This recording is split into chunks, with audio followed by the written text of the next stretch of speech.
কি হয় নাই? সবাই বলতে হবে হয়েছে কি হয় নাই?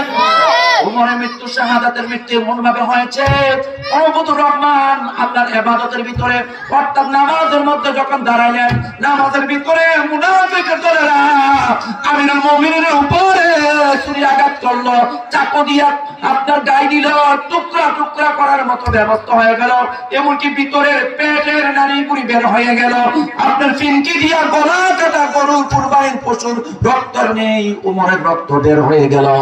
আল্লাহু আকবার বলেন।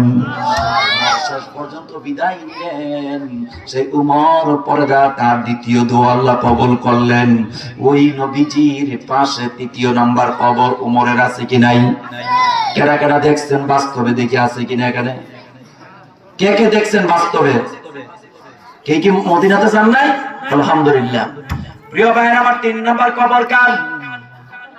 উমরের। বলেন কার? 1 নাম্বার আমার নবীর কবর, 2 নাম্বার আপনার আমার সেই প্রিয় আল্লাহর নবীর সাহাবী হযরত আবু বকর সিদ্দিক রাদিয়াল্লাহু তাআলা আনহুর কবর, 3 নাম্বার উমরের কবর। উমর যখন খানা ছিল, আয়েশার কাছে খবর পাঠিয়ে দিলেন উমরের ছেলের মাধ্যমে, যায়া বলো আব্বাজি উমর আপনাকে সালাম দিয়েছে, আর বলছে যদি আপনি যদি সদয় হন, রাজি হন, ইচ্ছা মতো আল্লাহর হস্তে যদি আপনার এই জায়গাটা নবীজির পাশের কবরের স্থানটা আমার বাবার জন্য দিয়ে দেন, আমার